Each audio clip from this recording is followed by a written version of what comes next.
Shalom, amigos e irmãos. Nós vamos agora para o livro de Jeremias, capítulo 2, versículos de 1 a 8. Dividiremos o capítulo 2 em 3 etapas. De 1 a 8 trata do passado de Israel, onde Deus relembra Israel de como era no passado para mostrar como está o presente. Dos versículos 9 ao versículo 25, Deus fala sobre o presente de Judá. E dos versículos 26 a 37, Deus fala sobre o futuro de Judá, de como será se Judá permanecer ou persistir no pecado. Os versículos de 1 a 8, Deus relembra de como era Israel na mocidade, no início do Estado de Israel, na Canaã a assumir, aquela toda travessia pelo deserto. E também ele foca muito aqui os líderes religiosos. Então Deus fala sobre o passado e começa a mostrar os pecados dos líderes que estavam levando a nação ao declínio e à apostasia. Então os versículos 1 ao versículo 8 é dedicado aos líderes religiosos. Versículo 1. A mim veio a palavra do Senhor dizendo. Então aqui está referindo ao profetismo que o profeta Jeremias recebeu. Ou seja, a profecia onde o Senhor falou com o profeta Jeremias. Versículo 2. Vai e clama aos ouvidos de Jerusalém. Assim diz Adonai, lembro-me de ti, da tua afeição quando eras jovem, e do teu amor quando noiva, e de como me seguias no deserto, numa terra em que se não semeia. Então aqui versículo 2 está usando a palavra clama. Clama no hebraico é kará, que significa convocar as pessoas diante de um tribunal. Neste caso aqui, para profetizar. Então provavelmente Jeremias falou ali em torno de Jerusalém ou em algum lugar público onde ele tentou reunir as pessoas ou ele fez um lugar público para que as pessoas ouvissem claramente as profecias a quem o Senhor o revelou. Então aqui clama, é convocar as pessoas diante de um tribunal, diante de uma reunião, e aqui era para profetizar. Então aqui diz, vai e clama aos ouvidos de Jerusalém, ou seja, ao reino do sul. Assim diz o Senhor, lembro-me de ti. Lembrar, aqui Deus começa a falar sobre o passado de Israel, para que as pessoas pudessem reavaliar o presente com as recordações do passado.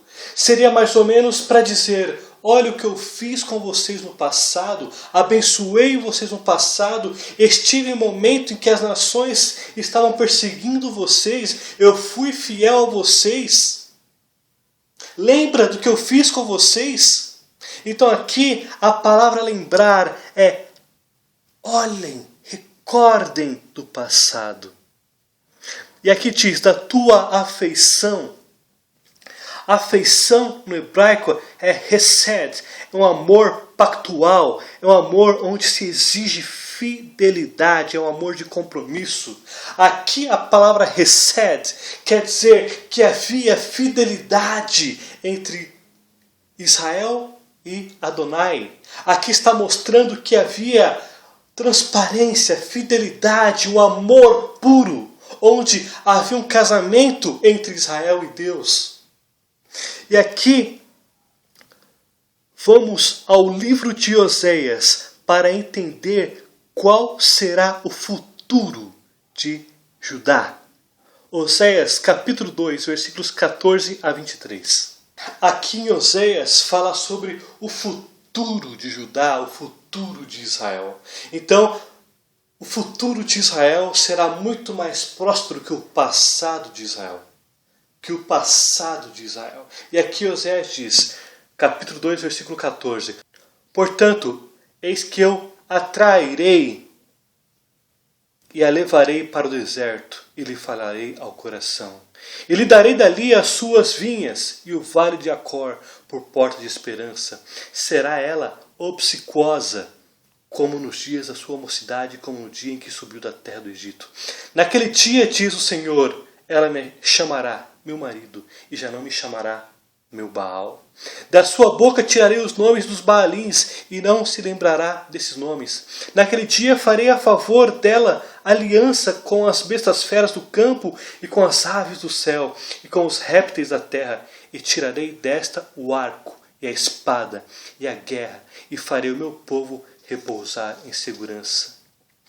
Desposar-te-ei comigo para sempre. Desposar-te-ei comigo em justiça e em juízo, e em benignidade e em misericórdias. Desposar-te-ei comigo em fidelidade, e conhecerás ao Senhor. Naquele dia serei obsequioso. Serei obsequioso, diz o Senhor, obsequioso aos céus e a estes da terra. Obsequioso seria, Deus responderá às orações do povo. Aqui Deus está dizendo que Ele responderá às orações do povo. A terra obsequiosa ao trigo, a terra corresponderá às plantações, e ao vinho, e à vinha, e ao óleo, e a esses Jezreel, que é, Deus vai fazer com que o solo seja muito fértil aqui, Jezreel.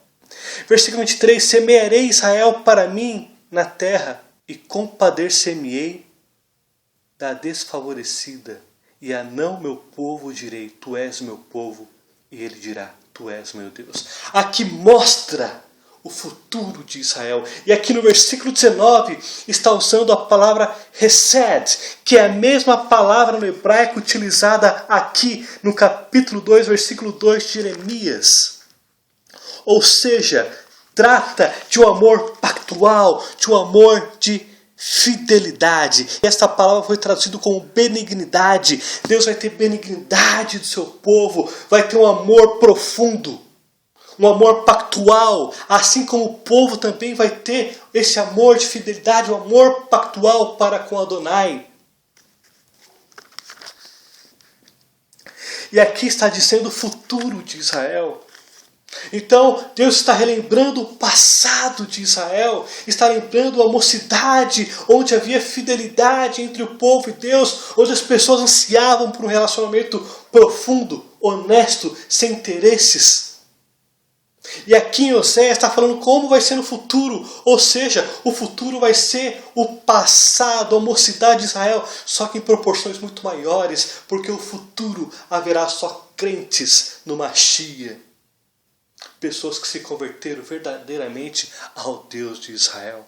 E ainda mais, vamos agora para 2 Samuel, capítulo 9, de 1 a 13. Aqui é onde a palavra Hesed, que está usando no versículo 2, ela mostra o clímax. Aqui esmiuça o sentido dessa palavra Hesed, que aqui no versículo 1, ela também é utilizada como bondade. Então a mesma palavra que está em Oséias, que é benignidade, aqui em Samuel está em bondade, que significa amor leal. Então aqui trata da fidelidade, da lealdade pactual que o rei Davi teve com Mefibosete, o filho aleijado de Jonatas, restaurando a Mefibosete as propriedades de Saul, a descendência de Jonatas. Aqui mostra exatamente algo extremamente raro nos dias de hoje. E eu digo raro porque realmente é raro encontrar um amor, uma lealdade como essa. Versículo 1 do capítulo 9. Disse Davi, resta ainda, porventura, alguém da casa de Saul para que eu use de bondade para ele, por amor de Jonatas? Bondade aqui, Hesed. Versículo 2. Havia um servo na casa de Saul, cujo nome era Ziba. Chamaram-no que viesse a Davi. Perguntou-lhe o rei, És tu Ziba? Respondeu, eu mesmo, teu servo. Disse-lhe o rei, não há ainda alguém da casa de Saul para que use eu de bondade de Deus para com ele? Então Ziba respondeu ao rei, ainda há um filho de Jonatas aleijado de ambos os pés. E onde está? Perguntou-lhe o rei. Ziba lhe respondeu, está na casa de Maquir, filho de Amiel, em Lodebar. Então mandou o rei Davi trazê-lo de Lodebar, da casa de Maquir, filho de Amiel. Vindo Mefibosete, filho de Jonatas, filho de Saul, a Davi inclinou-se, prostrando com o rosto em terra. Disse-lhe Davi, Mefibosete. Ele lhe disse, eis aqui teu servo. Então lhes disse Davi, não temas, porque usarei de bondade para contigo, por amor de Jonatas, teu pai, e te restituirei todas as terras de Saul, teu pai, e tu comerás para sempre a minha mesa. Então se inclinou e disse, quem é teu servo para teres olhado para um cão morto como eu? Chamou Davi a Ziba, servo de Saul, e lhe disse, tudo que pertencia a Saul e a toda a sua casa dei ao filho do teu senhor. Trabalhar-lhe-ás, pois, a terra, tu e teus filhos e teus servos, recolherás os frutos, para que a casa do Senhor tenha pão que coma. Porém Mefibosete, filho do teu senhor, comerá pão sempre à minha mesa. Tinha Ziba 15 filhos e 20 servos. Disse Ziba ao rei, segundo tudo quanto meu senhor o rei mandar a seu servo, assim fará. Comeu, pois, Mefibosete à mesa de Davi, como um dos filhos do rei. Tinha Mefibosete um filho pequeno, cujo nome era Mica. Todos quantos moravam em casa de Ziba eram servos de Mefibosete. Morava Mefibosete em Eruxalaim, porquanto comia sempre à mesa do rei. Ele era coxo de ambos os pés. Então a palavra aqui, Hesed, ela é usada no versículo 3 e no versículo 1 do capítulo 9, aqui de 2 Samuel, com bondade. E aqui mostra a fidelidade que Davi teve para com o filho de Jonatas, mostrando um amor, mostrando uma gratidão por ter tido um amigo, irmão como Jonatas. Então esta mesma palavra aqui é o que Deus está utilizando no versículo 2. Lembro-me de ti, da tua afeição. Então observe, afeição é Hesed. Então a palavra aqui no capítulo 2 para Hesed foi traduzida como afeição, em Oséias como benignidade e em Samuel como bondade. Então mostra um amor pactual de fidelidade, de gratidão. Este amor de fidelidade não é baseado no que Deus via do povo, não que não houvesse aqui uma fidelidade entre o povo, mas este amor de bondade, de fidelidade, não depende das ações do outro indivíduo, mas da fidelidade daquele que está do outro lado, da outra parte. Isso mostra graça de Adonai, a graça revelada no Antigo Testamento, a graça que teve o seu clímax no Mashiach. Então aqui mostra a graça que não depende da outra parte errar ou fazer as coisas certas. Significa que é um amor que vai além do que a outra parte possa oferecer, mas mesmo que a outra parte erre, é um amor de fidelidade. E aqui Deus está mostrando que Ele era fiel a Israel, mesmo que Israel tenha falhado, mesmo que Israel tenha esquecido sobre o passado, sobre a mocidade, sobre a honestidade da oração e pela uma adoração não baseada em interesses que eles faziam no passado. Então Hesed vai além da justiça, ela ultrapassa a justiça, ela vai para um amor extremamente profundo. E é isso que a palavra Hesed quer mostrar. Versículo 3 do capítulo 2 do profeta Jeremias. Então Israel era consagrado ao Senhor, era as primícias da sua colheita. Todos os que o devoravam se faziam culpados. O mal vinha sobre eles, diz o Senhor. Aqui está dizendo que Israel era separado para o Senhor, consagrado. Então havia um casamento entre Israel e Deus. Ambos andavam juntos num relacionamento profundo. Era assim que era Israel. E aqui diz que Israel era a primícia. Então o que Deus fez? Deus separou Israel para ser os primeiros a receberem a salvação dentre as nações. As primícias são as primeiras coisas. Então Israel foi a primícia das nações. Primeiro Deus deu a Israel para que através de Israel as nações recebessem a salvação através do Mashiach. Então Israel era a primícia, mas a primícia também vai muito além disso. A primícia aponta para o Mashiach. O Mashiach, Jesus, Yeshua HaMashiach, ele foi a primícia da ressurreição. Yeshua HaMashiach era a primícia da ressurreição. Então, uma das festas judaicas trata da festa das primícias, onde eram separadas as primeiras colheitas para o Senhor. E essas primeiras colheitas eram dadas aos sacerdotes e somente eles poderiam comer. Então, essa festa judaica significa ressurreição do Mashiach. Yeshua HaMashiach, Jesus, foi a primícia da ressurreição. Então, Yeshua HaMashiach, ele não só foi a primícia da ressurreição, o primeiro a ressuscitar dentre os mortos, como ele apontou para a garantia que haverá uma ressurreição futura para os crentes no Senhor Jesus.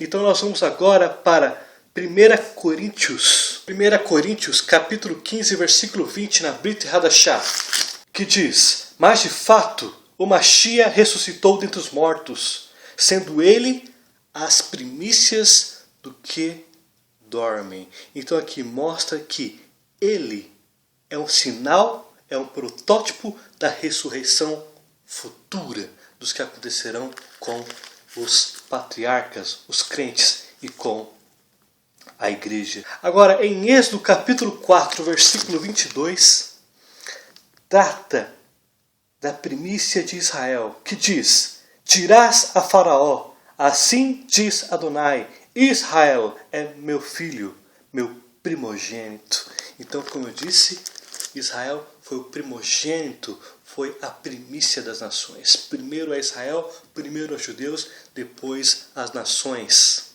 gentílicas.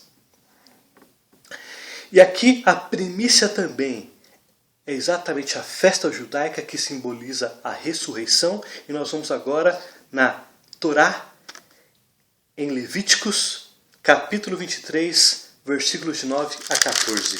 Levíticos, capítulo 23, versículos 9 a 14. E aqui trata da primícia.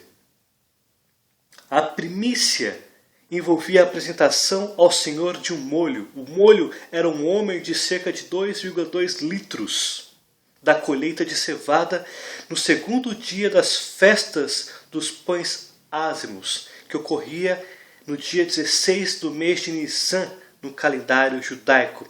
Ele era acompanhado por ofertas de queimadas, de manjares e libações, onde a libação era feita de 1,1 litro de vinho puro, e era derramado sobre a oferta de manjares, e representava a alegria. Então as primícias simbolizavam a consagração de toda a colheita de Deus, e servia como um penhor ou garantia da totalidade da colheita a ser ceifada. E também tipificava a ressurreição do Mashiach, onde a ressurreição do Mashiach representa um selo e uma garantia da ressurreição do plano futuro que ocorrerá sobre Israel e que também acontecerá com a igreja em seu retorno. Então, versículo 9. Disse mais Adonai a Moshe, a Moisés: fala aos filhos de Israel. Ele diz-lhes: quando entrares na terra que vos dou e cegardes a sua messe, então trareis um molho das primícias da vossa messe aos Kohanim, ou seja, aos sacerdotes. Este moverá o molho perante o Senhor, para que sejais aceito. É aquele processo onde era molhado com vinho, com a libação, no dia imediato ao sábado, o sacerdote, os Kohanim, o moverá. No dia em que moverdes o molho, oferecereis um cordeiro sem defeito, de 1 ano, em holocausto ao Senhor. A sua oferta de manjares será 2 dízimas de efa de flor de farinha, amassada com azeite, para oferta queimada de aroma agradável a Adonai. E a sua libação, que é jogar o vinho puro sobre a oferta, será do vinho a 4ª parte de 1 hin. Não comereis pão, nem grãos torrados ou verdes, até o dia em que trouxerdes a oferta ao vosso Deus. É estatuto perpétuo por vossas gerações, em todas as vossas moradas. Então aqui mostra de como que era feito a festa das primícias. Então todas as festas judaicas, elas têm um significado, tanto presente quanto futuro. Praticamente toda a história dos judeus, tudo que eles fazem tem um significado. Os sacrifícios, as festas, as primícias, os rituais, o tabernáculo, tudo tem um significado. E aqui o significado é apontar para o Mashiach, tipificava o Mashiach e representava no presente que eles faziam a alegria e a comunhão. Então aqui no versículo 3 do capítulo 2 de Jeremias diz o seguinte: todos os que o devoravam se faziam culpados, e o mal vinha sobre eles, diz o Senhor.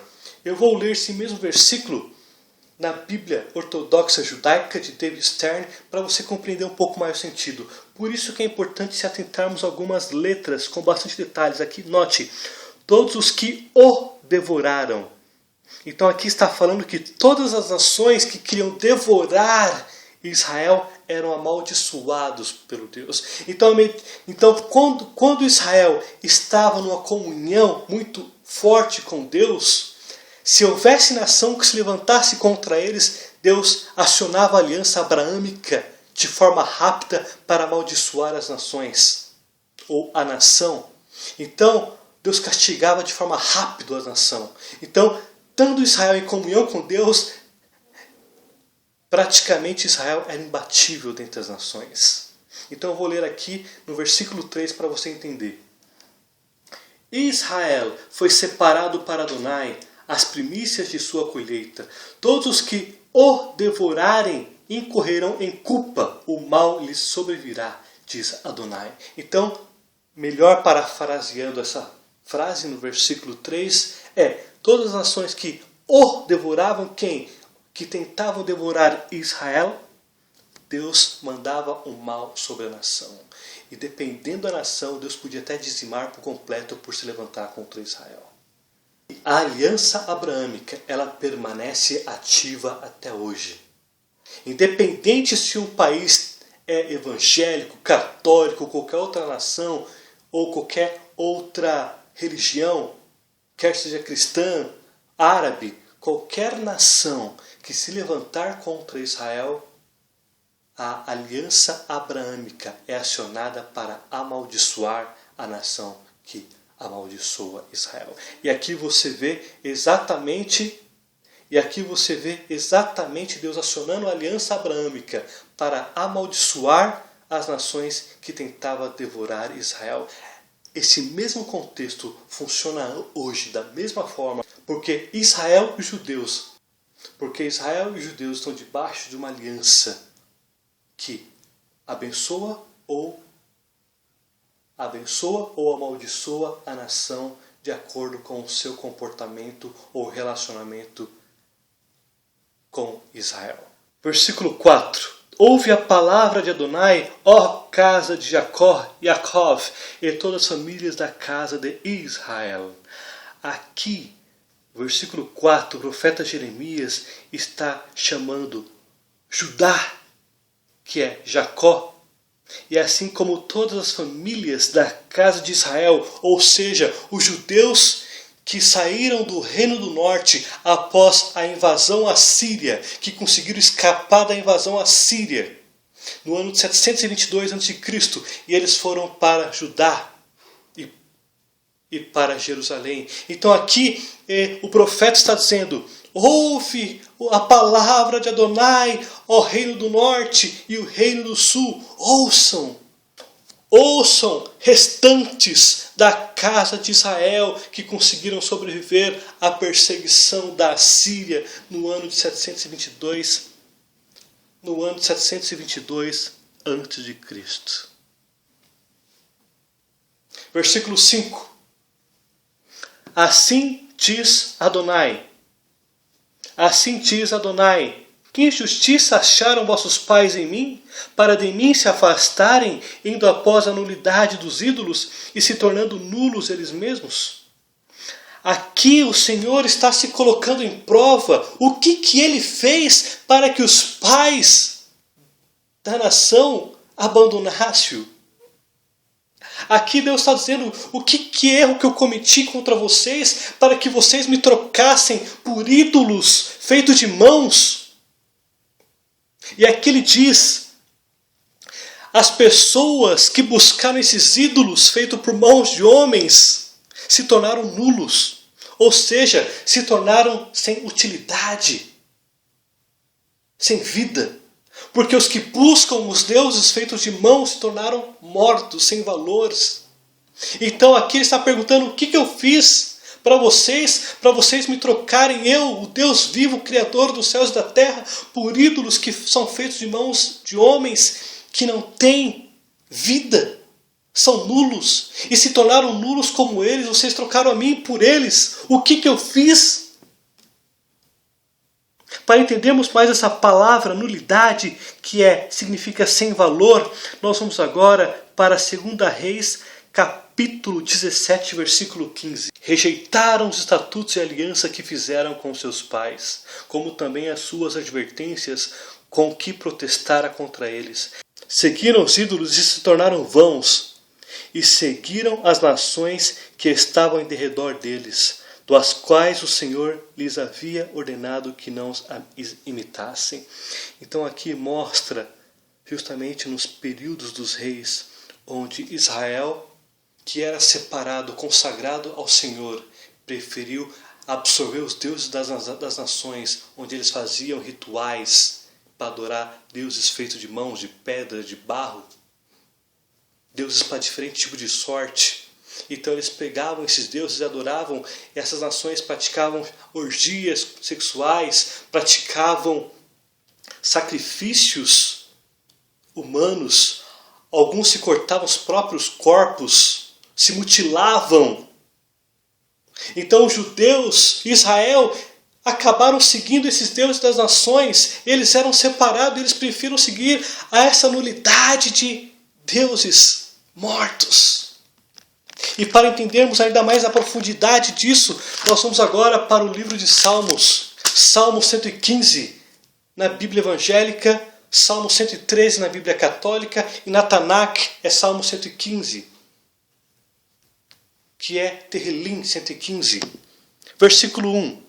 Não a nós, Adonai, não a nós, mas ao teu nome da glória, por amor da tua misericórdia e da tua fidelidade. Porque diriam as nações: onde está o Deus deles, de quem? De Israel. E Israel diz: no céu está nosso Deus e tudo faz como lhe agrada. Prata e ouro são os ídolos deles, de quem? Das nações gentílicas, obra das mãos de homens.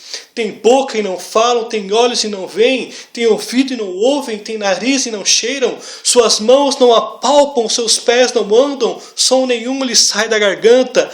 Torne-se semelhante a eles os que o fazem, e quanto neles confiam, torne semelhante a eles, ou seja, nulos, mortos, sem vidas, sem utilidade. É exatamente o que Adonai está dizendo em Jeremias. Se tornaram nulos. E aqui o povo se tornou como ídolos, mortos.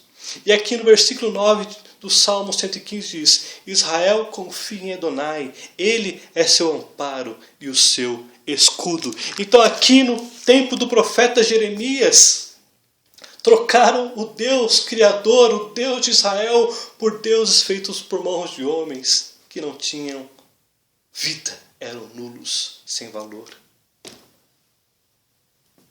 Sem valor.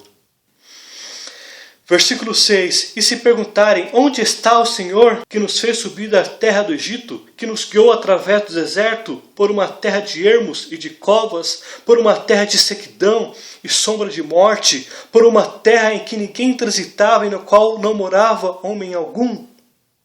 Eu vou ler esse versículo na Bíblia Ortodoxa Judaica. Eles não perguntavam onde está Adonai, que nos trouxe da terra do Egito, que nos conduziu através do deserto, por entre ermos e ravinas, por uma terra de aridez e sombras da morte, pela terra em que ninguém viaja e onde ninguém jamais viveu. Aqui está apontando para os Kohanim, ou seja, para os sacerdotes. Aqui está dizendo que os líderes, eles não se preocupavam em conhecer a Deus, eles não se perguntavam onde está Deus. Aqui mostra que os sacerdotes, os líderes religiosos, não tinham intimidade com Adonai, não tinha relacionamento com Adonai e também não se preocupava com Adonai, não se preocupava com o que eles pensavam, o que ele pensava sobre eles, sobre a nação.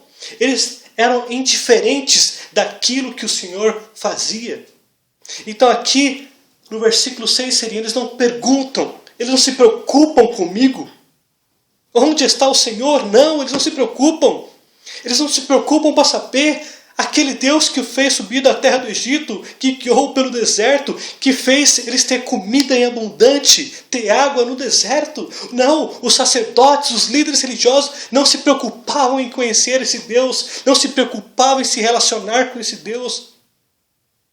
É isso que o versículo 6 está dizendo. Versículo 7. Eu vos introduzi numa terra fértil, na Canaã, para que comesseis seu fruto e o seu bem. Mas depois de teres entrado nela, vós a contaminaste e da minha herança fizeste abominação. Aqui Deus está dizendo que os líderes não se preocupavam e não tinham relacionamento, e o pior, não conheciam Deus. E aqui está dizendo que Deus no passado fez deste povo entrar numa terra fértil, onde ele abençoou e deu dos melhores frutos da agricultura. Ah, como a terra era próspera, como a Canaã era próspera. Comida em abundância, vinho em abundância, vinho com álcool. Não estou falando aqui de suco de uva. Ah, eles festejavam, se alegravam, dançavam. Deus estava com eles, eles adoravam, havia uma comunhão pactual de amor leal, sem interesse, o hesed, benignidade, bondade, afeição. E aqui diz que depois que eles entraram, acabaram absorvendo os deuses das nações, os deuses mortos, que não falam, que não ouvem, que não respiram, que não houve oração. Eles trouxeram esses deuses e se contaminaram.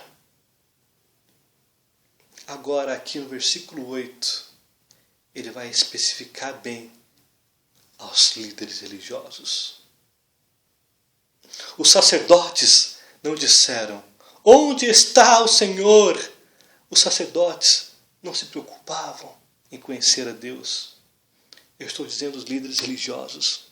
Eu estou dizendo aquelas pessoas que são responsáveis por guiar o povo ao Senhor. Os líderes não conheciam Deus e eles estavam guiando o povo, então para quem? Não era para Deus, porque se eles não conheciam Deus, como que eles poderiam guiar o povo para Deus? Eles estavam levando o povo ao declínio, eles estavam levando o povo à corrupção, à idolatria, às práticas pecaminosas, mas não era para Deus. Os líderes religiosos eram que estavam fazendo a nação de Judá e Israel a queda por causa do pecado. E aqui no versículo 8 está dizendo, eles não conheciam Adonai. E aqui está dizendo, e os que tratavam da lei não me conheceram. Ou seja, as pessoas que deviam conhecer a Torá, elas não tinham intimidade com a palavra. Eles não conheciam a palavra. Mas eram líderes religiosos, eles não tinham intimidade com a palavra, não tinham intimidade com Deus, não conheciam a palavra, não conheciam Deus, mas estavam guiando o povo, mas não para Deus, para o declínio, para a apostasia, para o buraco. E aqui ainda diz, os pastores prevaricaram contra mim. Os pastores eram os governantes. Prevaricar aqui no hebraico quer dizer que era contra a Torá, contra as leis de Moisés. E ainda assim, vamos esmiuçar mais essa palavra. O prevaricar aqui quer dizer uma revolta. Ou seja, os pastores estavam contra a Torá, contra a lei do Senhor e se rebelaram contra Adonai. Eu estou dizendo aqui dos líderes. Os sacerdotes não conheciam e não tinham intimidade com Deus. Os governantes prevaricaram, se rebelaram contra Deus. Esses aqui são os líderes que guiavam o povo e que guiavam a nação. E a nação estava em declínio, porque esses eram os líderes depravados, corruptos, que guiavam o povo. Agora vem o pior talvez de todos. Os profetas profetizaram por Baal e andaram atrás de coisas de nenhum proveito. Quem é as coisas de nenhum proveito? Os ídolos nulos. Agora aqui Adonai abriu o leque. Ele está falando agora dos profetas. Os profetas que deveriam guiar o povo ao arrependimento, que é praticamente os embaixadores de Adonai na terra, que deveriam falar: vocês estão em pecado, vocês idolatram, vocês estão em corrupção, vocês praticam depravação sexual. Eles que deveriam fazer isso. Não, eles estavam adorando ídolos, o Baal. Eles estavam ligados ao ocultismo, com magias, feitiçarias, e eles usavam isso para fazer adivinhações. Porque toda prática de idolatria é ligado ao culto de ocultismo. Falar com mortos, feitiçaria, adivinhações. E Baal era um dos deuses mais comum em Israel. E aqui está dizendo que os profetas estavam ligados ao ocultismo e a idolatria. Deus, Adonai, tolerava alguns líderes, não todos, quando eles praticavam idolatria. Então esses líderes, muitas vezes, mesmo eles sendo extremamente cruéis, quando eles se arrependiam, Deus permitia que eles, mesmo sendo cruéis, passassem por um processo de arrependimento e Deus perdoava.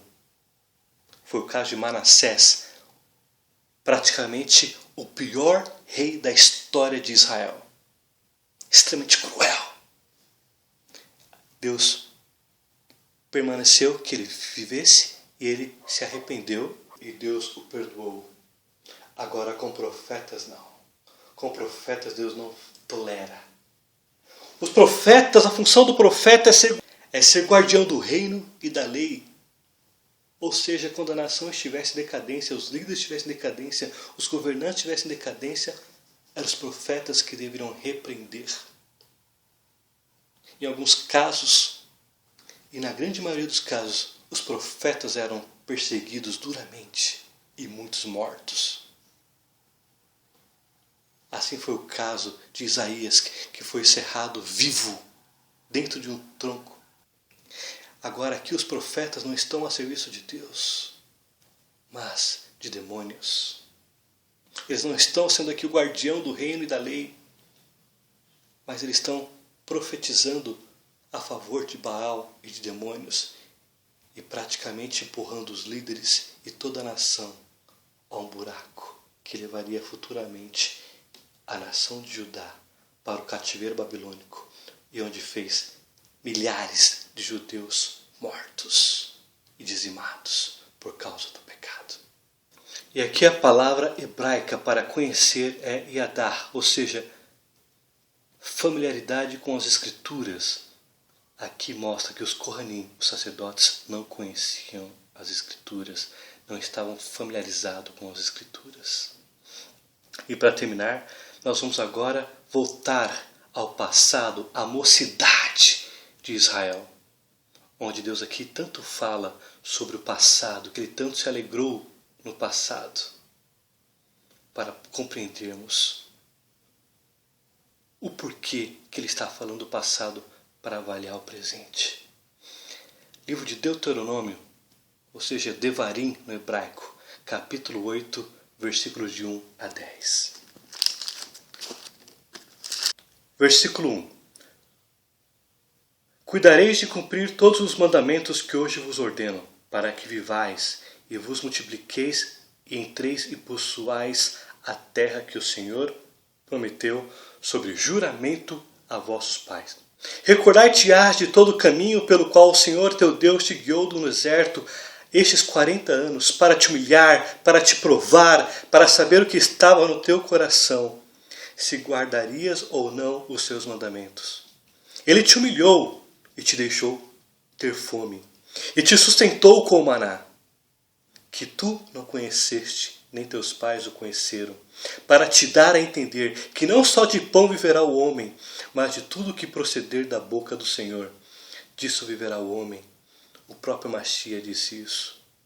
Nunca envelheceu a tua veste sobre ti, nem se inchou o teu pé nestes 40 anos. Sabe, pois, no teu coração, que como um homem disciplina a seu filho, assim te disciplina Adonai, teu Elohim.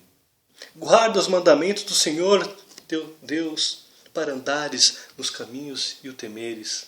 Porque o Senhor, teu Elohim, te faz entrar numa boa terra, terra de ribeiros de água, de fontes, de mananciais profundos que saem dos vales e das montanhas. Versículo 8.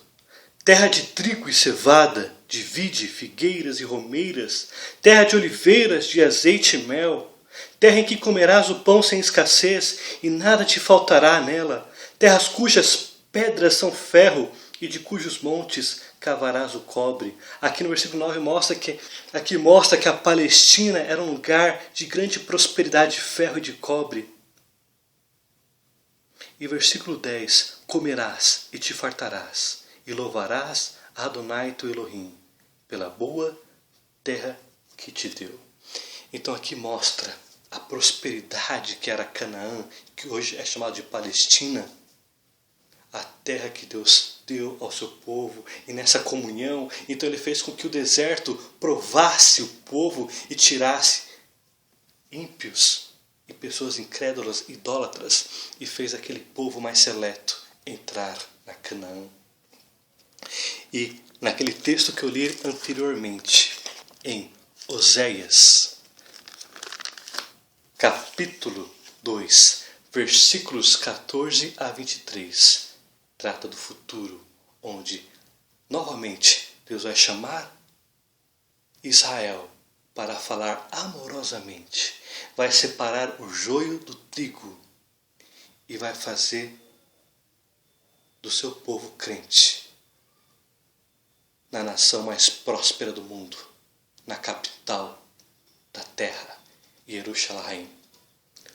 Baruch atah Adonai Elohim.